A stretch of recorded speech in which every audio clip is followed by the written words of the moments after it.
Bismillahirrahmanirrahim. Assalamualaikum warahmatullahi wabarakatuh. Innal hamdalillah nahmaduhu wa nasta'inuhu wa nastaghfiruh wa na'udzu billahi min syururi anfusina wa min sayyiati a'malina. May yahdihillahu fala mudhillalah wa may yudhlil fala hadiyalah. Asyhadu an la ilaha illallah wa asyhadu anna Muhammadan abduhu wa rasuluh. La nabiyya wa la rasula ba'dah.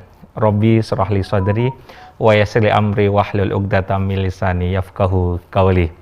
Kembali dalam acara Ramadan Sehat dan Aman bersama pimpinan Pusat Muhammadiyah yang dipersembahkan oleh MCCC, Lazismu, dan Wardah.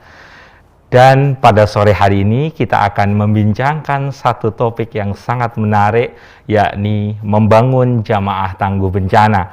Dan saya, Gifari Yuristiadi, sore hari ini membersamai sosok yang luar biasa. Narasumber kita sore hari ini Ibu Rahmawati Hussein, MCP, PhD, Wakil Ketua MCCC, Pimpinan Pusat Muhammadiyah. Assalamualaikum Bu Ama. Waalaikumsalam warahmatullahi wabarakatuh. Sehat Bu? Alhamdulillah sehat. Alhamdulillah.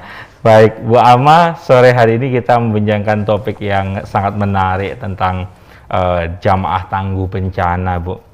Berbicara tentang ketangguhan.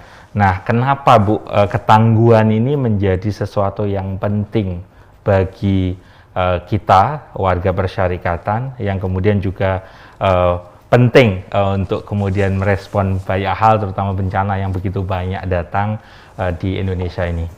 Ya, terima kasih. Jadi memang ketangguhan, mungkin kata ketangguhan dulu ya, ini ya Mas Gifari ya.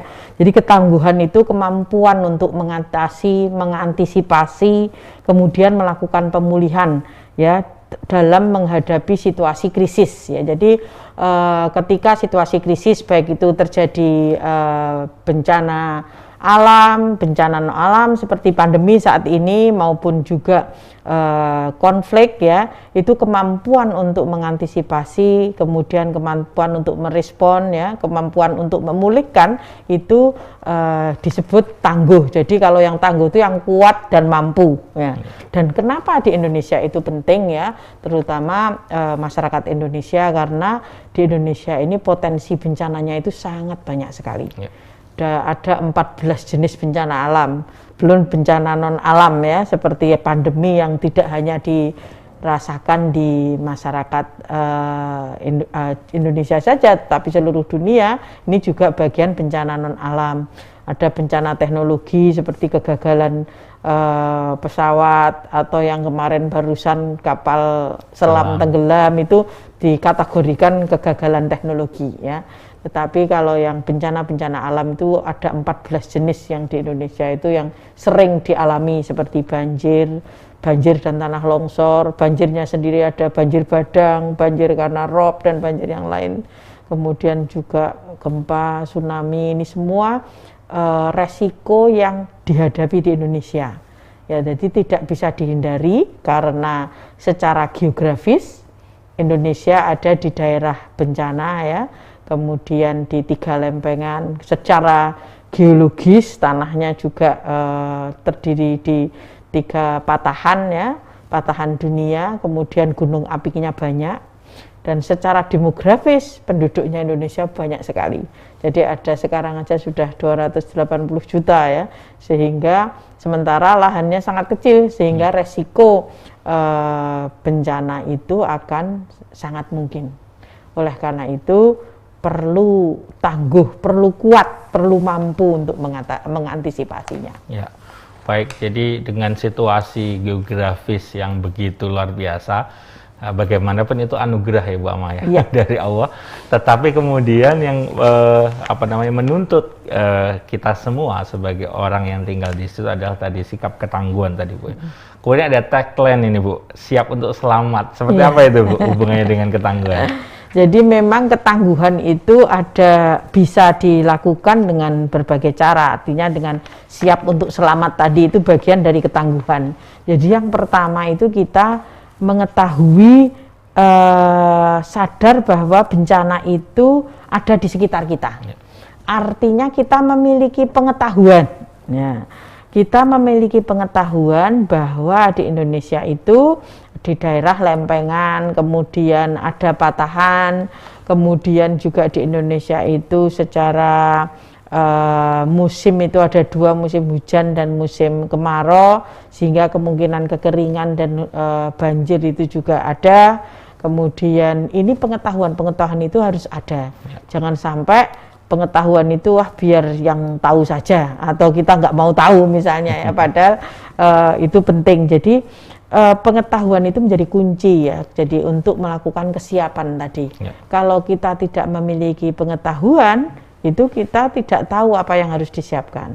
Sementara siap untuk siaga itu kesadaran untuk melakukan upaya-upaya. Jadi siap untuk siaga itu memiliki pengetahuan dan memiliki kesadaran untuk bertindak dan berdaya untuk menyelamatkan diri sendiri, keluarga dan jamaahnya. Kalau kita bicara dalam konteks jamaah tangguh bencana, di lingkungan kita, jamaah kita, apakah semuanya sudah sadar, memiliki pengetahuan dan berdaya tadi ini. Jadi ini kunci kesiapsiagaan ya. Baik.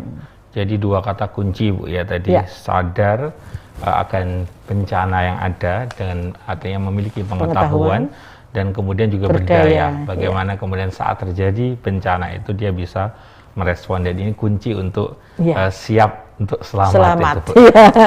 Baik. Bu Ama, menarik sekali perbincangan kita. Kita akan lanjutkan setelah jeda pariwara berikut ini.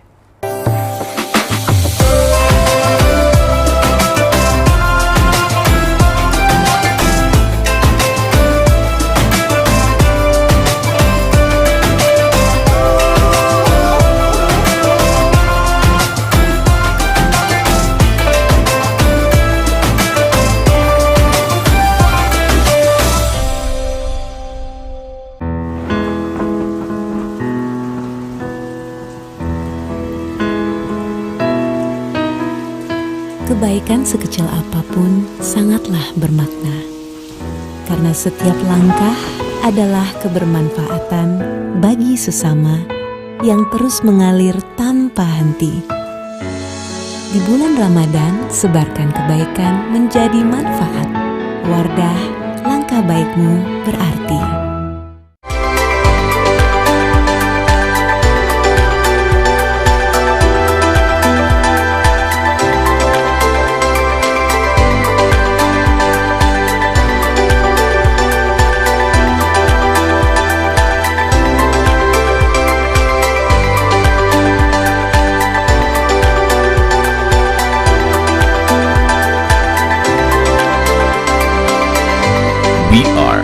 UAD. Apa itu zakat? Menurut bahasa, zakat atau al-zakat adalah suci, tumbuh, berkah, dan terpuji. Menurut istilah, zakat adalah ibadah wajib yang dilaksanakan dengan memberi harta sendiri kepada orang yang berhak menerimanya. Apa itu zakat penghasilan dan zakat harta? Zakat penghasilan dapat dilakukan apabila penghasilan tersebut telah mencapai nisyab dan telah haul masa 1 tahun. Sedangkan zakat harta adalah zakat yang dikeluarkan tiap tahunnya. Sekarang membayar zakat lebih mudah dengan aplikasi Lazismu.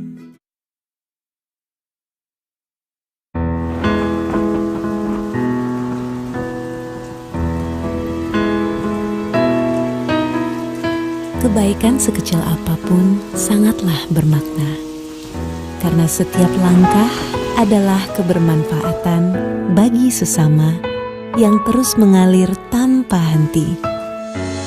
Di bulan Ramadan, sebarkan kebaikan menjadi manfaat. Wardah, langkah baikmu berarti.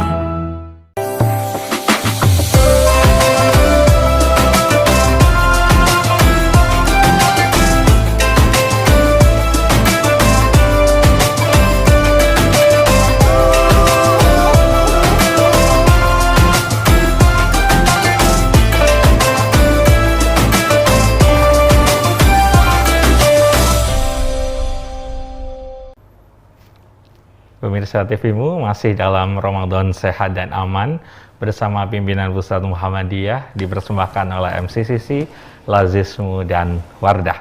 Dan kita masih bersama Ibu Rahmawati Husain, MCP PhD, Wakil Ketua MCCC, Pimpinan Pusat Muhammadiyah. Bu Ama, tadi di segmen pertama kita membincangkan apa itu ketangguhan dan juga tadi siap untuk selamat dengan 2 poin yang utama tadi. Dan sekarang kaitannya dengan jamaah tangguh bencana ini, Bu.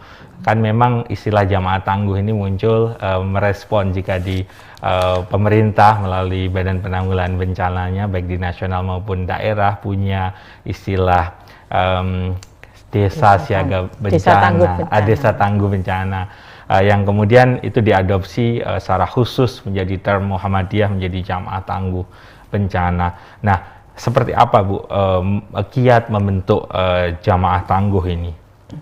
Ya, jadi memang jamaah tangguh itu menjadi sangat penting ya, karena kita menjadi bagian masyarakat dan masyarakat itu sendirilah sebagai first responder. Jadi orang yang pertama kalau ada bencana itu yang akan terdampak. Oleh karena itu orang yang pertama terdampak sekaligus orang yang pertama harus bangkit kan.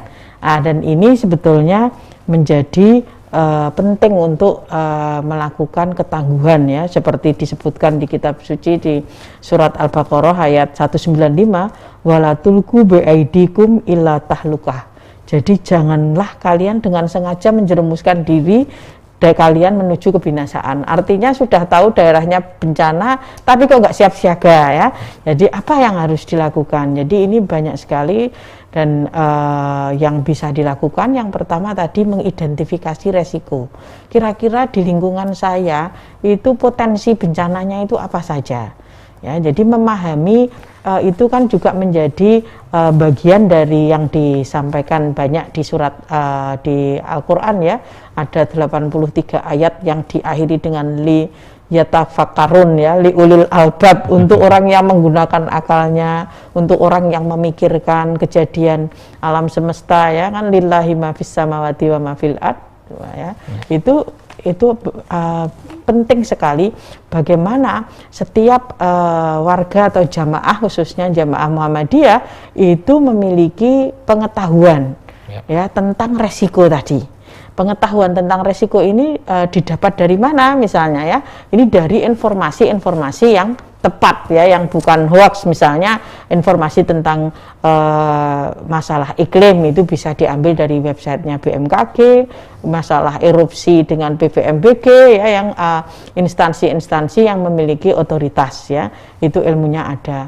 Atau juga dari kuliah-kuliah, mestinya perguruan tinggi Muhammadiyah itu juga memiliki pusat studi bencana yang bisa membantu memberikan informasi, mengidentifikasi ya tentang bencana. Misalnya Jogja kuat di gempa bumi misalnya, nanti Magelang yang sering juga kena untuk Merapi itu bisa juga untuk bencana erupsi misalnya. Tidak hanya dari sisi fisik tetapi juga sisi sosialnya. Jadi membangun jamaah yang pertama adalah dengan tadi menyiapkan diri ya. Kita kan diminta itu mengatur soft yang rapat ya. Ini dengan jamaah yang tangguh tadi kita mengatur soft supaya kita tahu apa yang ada di lingkungan kita. Itu yang pertama, mengidentifikasi resiko. Kemudian dan juga memetakan resiko, apa saja resikonya. Setelah itu melakukan rencana kontingensi. Ya, jadi kesiapsiagaan tadi, jangan menjerumuskan diri tadi di Al-Baqarah ya. Itu gunanya apa rencana kontingensi? Kalau seandainya bencana itu terjadi, apa yang akan dilakukan? Ya, ini jamaah harus tahu, jangan sampai ada gempa malah diem saja misalnya, padahal gempanya sudah kenceng ya. Apakah harus keluar, apakah harus berlindung, itu harus diketahui oleh jamaah. Jadi ini penting memiliki rencana kontingensi. Juga rencana kontingensi itu gunanya untuk mengetahui kapasitas yang dipunyai. Misalnya di daerahnya, di jamaah tersebut itu ada nggak shelter atau tempat hunian kalau orang-orang harus melakukan evakuasi misalnya. Itu rencana-rencana ini harus disusun sebelum kejadian bencana. Jadi tangguh di situ memiliki rencana jika seandainya kejadian itu ada. Jadi supaya tidak mendadak, yaitu rencana kontingensi. Kemudian kesiapsiagaan atau tangguh tadi juga kemampuan mengorganisir orang-orangnya, sumber dayanya ada apa saja, pemudanya, orang tuanya, anak-anak, kemudian bapak-bapaknya, ya, itu semua di samping memiliki pengetahuan, itu juga ketika terjadi bencana itu memiliki tadi skill, keterampilan untuk menyelamatkan diri, keterampilan untuk menolong, keterampilan untuk mengelola, ya, mengelola jamaahnya, ya. Misalnya tiba-tiba ada banjir, ya, ada banjir bandang atau banjir yang lain, ya, itu ada banjir, gimana, siapa melakukan apa, itu ada di rencana kontingensi. Dan oleh karena itu ini bisa dilakukan, ya, atau juga rencana kontingensi itu juga meliputi mitigasi juga, itu bisa dilakukan. Misalnya di jamaahnya itu ada TK-TK, ada banyak taman kanak-kanak atau SD, tapi tidak tahu apakah bangunan-bangunan SD atau TK-nya itu aman. Ya, kita alhamdulillah kejadian bencana besar itu tidak pas jam sekolah.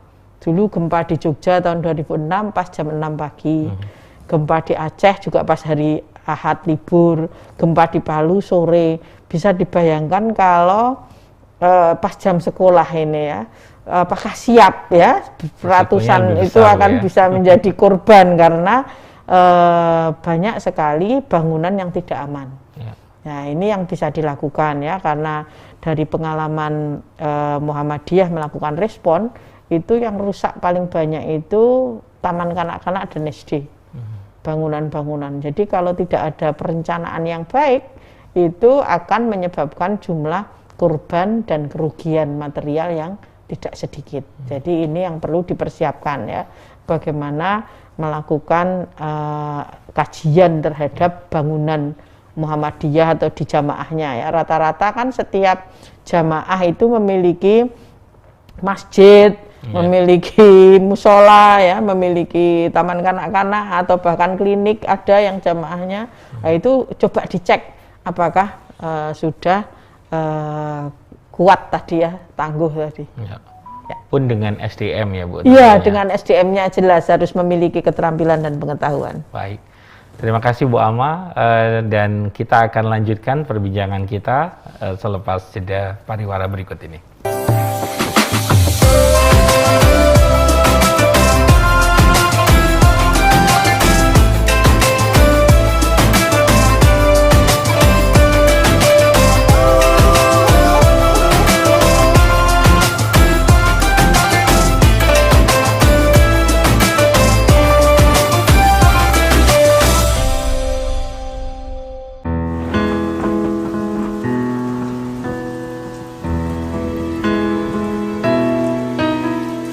Kebaikan sekecil apapun sangatlah bermakna, karena setiap langkah adalah kebermanfaatan bagi sesama yang terus mengalir tanpa henti. Di bulan Ramadan, sebarkan kebaikan menjadi manfaat. Wardah, langkah baikmu berarti.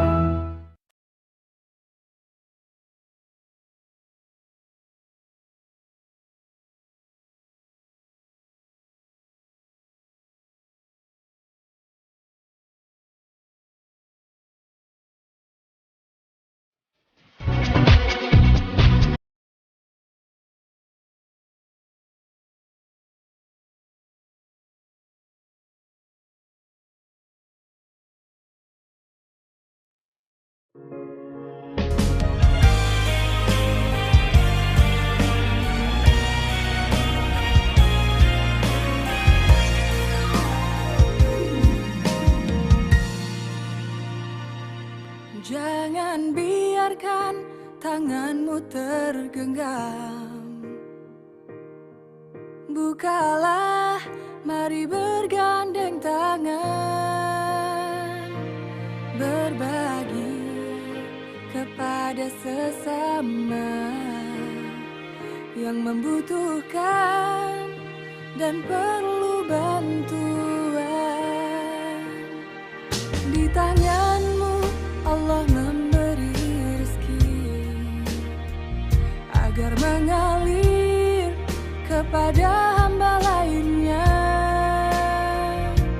lewat zakat, infak dan sedekah. Maka tanganmu akan menjadi berkah. Lazizmu selalu siap membantu, salurkan amanah sesuai yang dituju, menebar kebaikan, memberi kemaslahatan, membangun umat capai kesejahteraan. Bersama lazizmu memberi untuk negeri, aksi bersama kepada sesama,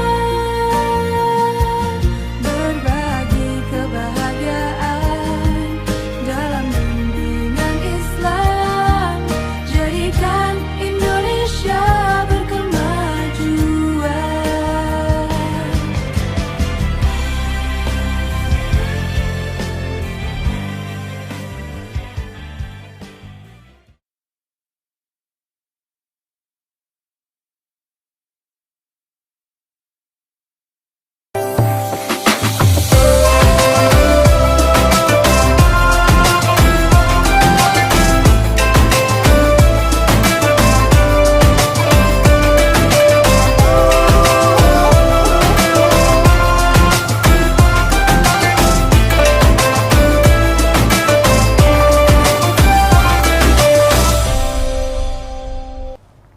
Pemirsa TVmu masih dalam Ramadan Sehat dan Aman bersama pimpinan Pusat Muhammadiyah yang dipersembahkan oleh MCCC, Lazizmu, dan Wardah. Dan kita masih bersama Ibu Rahmawati Hussein, MCP, PhD, Wakil Ketua MCCC, pimpinan Pusat Muhammadiyah. Dan di segmen yang ketiga ini kita akan membincangkan lebih dalam tentang tema kita membangun jamaah tangguh bencana. Bu Ama, ada pertanyaan mungkin secara awam, apakah jamaah tangguh ini harus berbasis masjid, Bu? Karena jamaah ini kan identiknya dengan masjid, Bu. Ya.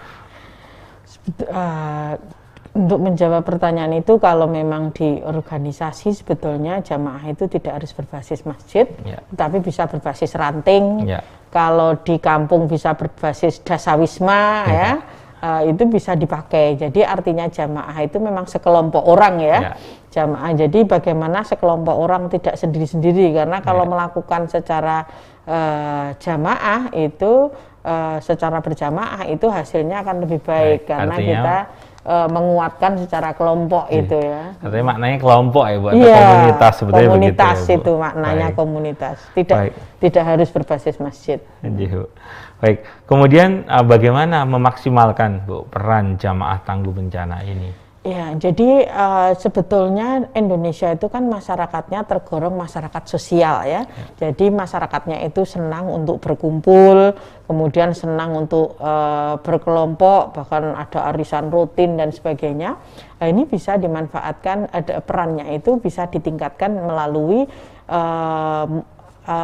media pertemuan-pertemuan rutin tersebut. Jadi misalnya kalau pertemuan kampung, pertemuan dasawisma itu isinya tidak hanya arisan saja. Misalnya minggu ini identifikasi resiko, minggu depannya memetakan resikonya apa saja, minggu depannya lagi kemudian melihat kapasitasnya apa, ya. Kemudian minggu depannya lagi bisa kerentanannya apa. Ya, seberapa besar ya tingkat kerentanan masyarakat di situ, misalnya orang tuanya, anak-anaknya, ya, penduduk yang tidak memiliki sumber daya ya dan sebagainya, itu bisa dicek. Kemudian bisa membuat rencana bersama-sama, tadi rencana kontingensi dan rencana operasi. Jadi bisa dilakukan melalui pertemuan-pertemuan yang sudah ada ya, yang rutin dilakukan karena hampir seluruh komunitas di Indonesia itu memiliki pertemuan rutin, karena orang Indonesia ciri khasnya itu budayanya budaya sosial ya, senang berkumpul.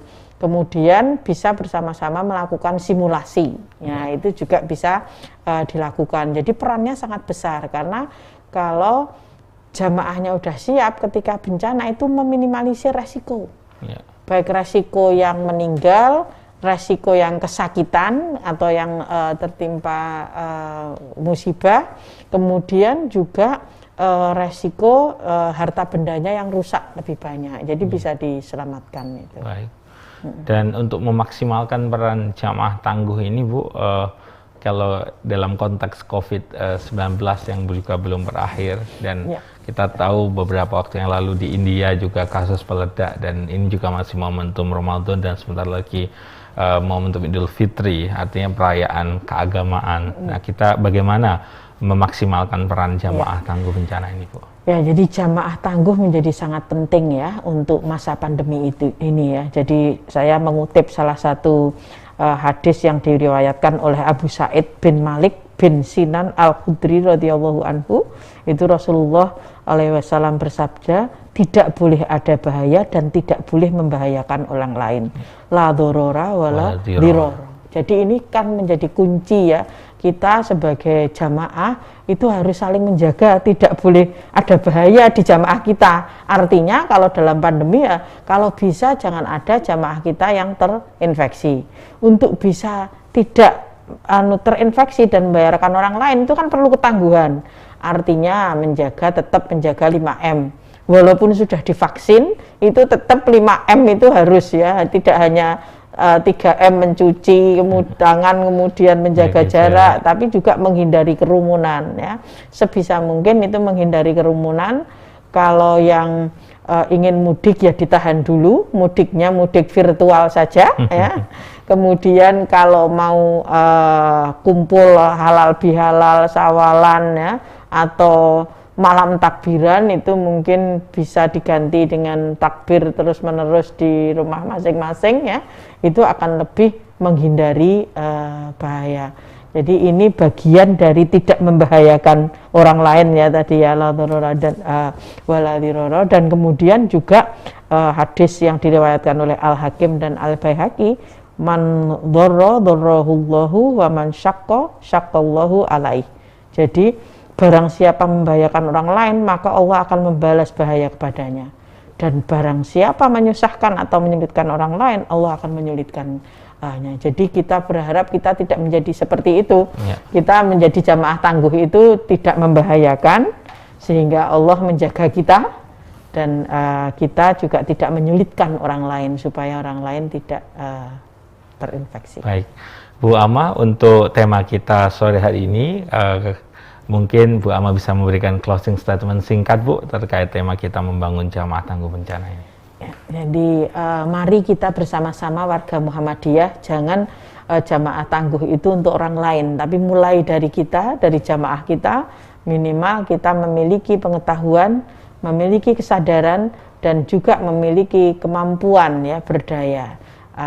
Kita berharap dengan jamaah tangguh, masyarakat Muhammadiyah menjadi tangguh dan negara juga tangguh.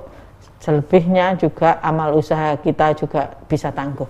Baik, terima kasih Bu Rahmawati Hussein, MCP PhD, Wakil Ketua MCCC Pimpinan Pusat Muhammadiyah, yang menyampaikan materi yang luar biasa pada sore hari ini. Tentu banyak hal yang kita bisa dapatkan dari tema kita hari ini. Dan saya Gifarius tadi undur diri, dan jangan lupa zakat di lazismu. Terima kasih, berjumpa di lain kesempatan. Nasrun minallah wa fatun qarib wa basyiril mu'minin. Assalamualaikum warahmatullahi wabarakatuh.